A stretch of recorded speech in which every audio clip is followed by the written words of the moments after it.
Hey y'all, it's your girl Coach Kinsley. Today we're going to talk about overtraining, a client question. Specifically, is it okay to train the same muscle group 2 days in a row? All right, turn to a whole episode. Again, folks, thank you for your questions. It's Fitness Fix with Coach Kinsley, your award-winning personal trainer and nutritionist, here to share her expertise and experience to give you a kickstart on your fitness journey. Let's get started with Coach Kinsley. Remember to always consult your physician before starting any nutrition or fitness regimen.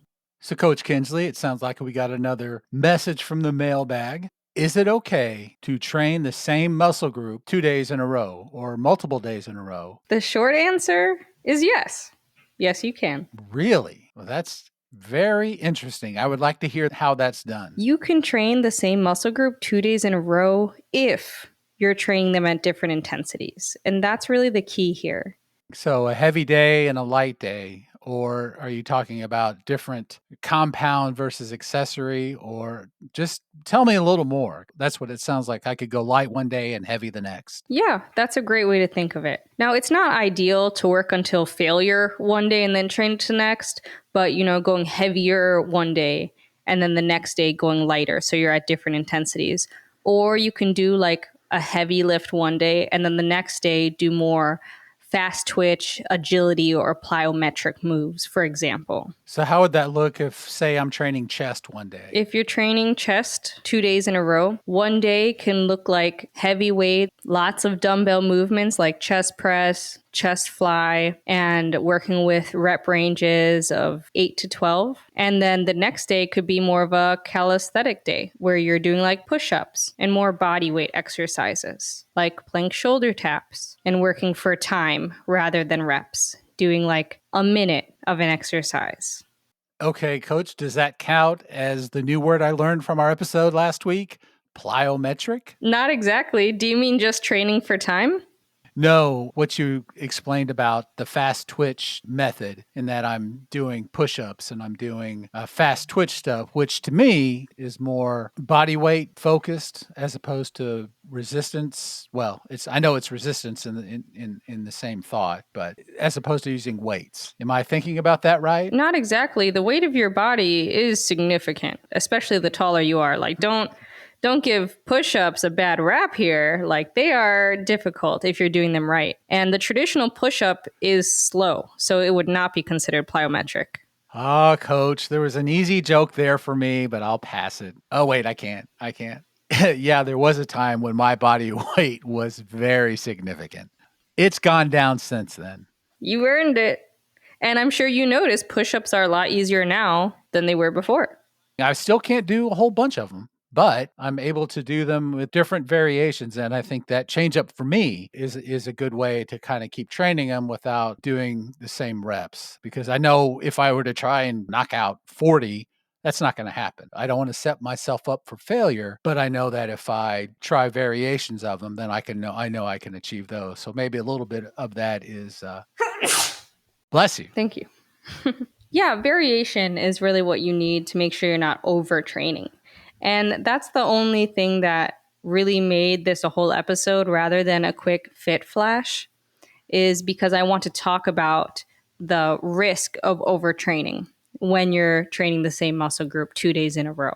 That's what I was waiting for, because that's certainly something that interests me, training muscle groups days in a row. I want to be sure my old bones don't fall into the wrong thing. So what is that all about, coach? Overtraining is when there's an imbalance between your training and your recovery. When you train too hard or too often without giving your body enough time to, recover in between. I know I ran into that, coach, when I started training harder for the half marathon that no, I didn't run, because when I would train a long run, it took me way longer to recover than I had anticipated, especially compared to 20 years ago, 20 plus years ago, when I first trained for it, I thought I could just do the same thing. But old Father Time said, you're going to slow down a bit there, homie. And I'm going to teach you to learn to run better and take your recovery more seriously. So, yeah, I totally get that point. Yeah, and some symptoms of overtraining, which I'm sure you experience, would be fatigue, muscle soreness, decreased performance. And there's also emotional symptoms like anxiety or irritability, even mood swings when you're overtraining. A lower back pain that I hadn't experienced in a while, and I experienced it during the run. I think that was my 4th day in a row, and I thought, "I'm gonna do this long run now, and, if I can knock this out, then I know that I'm on the right pace," and I did not. Yeah, when I got back to the house, I was coming in hot, upset that I wasn't gonna be able to hit my goal for this year. For a while, it bummed me out. I can say that for sure. It was pretty obvious that my body was telling me, "Stop doing this. You're pushing too hard." And I listened. Hmm. But I had done so much more. You kinda get out of it and get out of that mental spot, and then I went back to weight training, and so that kind of took me out of my funk, and, I have other goals. If you had put "do a fitness shoot" in front of me on December 31st, I would have laughed and I would have laughed, but here it is. Excited for it. It's a different goal, and who knew the pivot would come like that? The two different types of training that you're talking about, it is kind of harder to tell when you're overtraining. So you're talking about how it was very obvious when you're overtraining with the running, back pain. You were in a really bad state while you were doing it. You were in a really bad state after. Now, with the symptoms of overtraining, including muscle soreness and fatigue, these are two very normal things with weight training. People that weight train and weight train the same muscle group multiple days in a row might have a harder time seeing or acknowledging if they're overtraining. So, one that I really want you weight trainers to keep in the forefront is if your soreness is disrupting your sleep. This is a great sign of overtraining. Like your sleep is where we're doing the majority of the recovery. It is so important that that's not being disrupted because of your training. And I think I can speak to both of those, coach. When I train hard and I fall asleep, I sleep really well. And I wake up, and then that's when I'm like, oh, I do not want to move. But during my running episode, I couldn't hardly sleep that night because my lower back was so sore and my hips were hurt. And I'm hydrated enough to make sure I didn't get leg cramps, but that was sort of the least of my concerns. So I think I can talk to both of those things, coach. Honestly, at my age, resting well is counts for a lot. And so that sort of brings me back to training again. So it's kind of a motivator in a way. And whereas the pain I experienced and the discomfort afterwards for running just tells me I need to approach that differently if that's a goal I want to hit at some point. Yeah, for sure. And like you mentioned, depending on what your goal is, will depend on if it even makes sense to train the same muscle group 2 days in a row. Now, the way that I do my working out is I'll focus on a muscle group very intensely for about 8 weeks and then maintain the other groups. You never want to neglect any of your body, right? But I'll really focus. And so when I'm in this 8 week push focusing on one muscle group, I'm certainly training that same muscle almost every single day in the way that I do it. So I just want to give you guys some factors to consider as well as training strategies.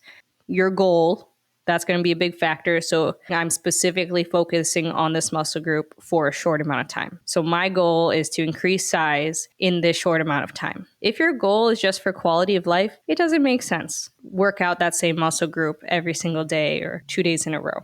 Here's an interesting thought that I've been having, coach. I have been training sort of a lift heavier pyramid, but the thing that I am starting to want to do, is there a way I can give my shoulders a little more definition? Now, that still includes quality of life training, which I have always done. Good gracious, going on 3 years now, coach.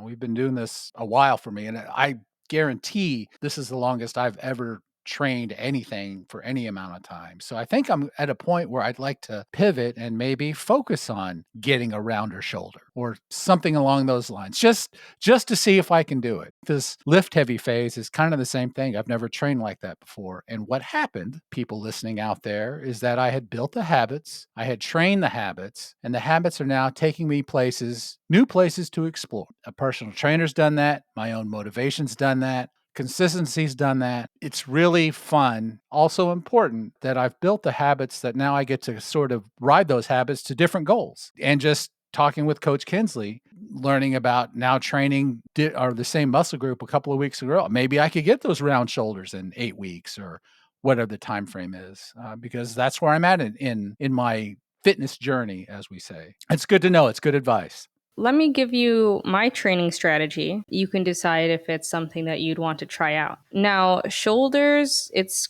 quite a small joint. So definitely stay aware of how the joint is feeling as you're training the muscles. Unfortunately, shoulders are prone to injury, so you need to be a little more careful. Now, the split that I'm in right now is more of a leg focus. That's half your body. That's so easy to train every day. Your legs are always working for you, by the grace of God, taking you all around the places you want to go.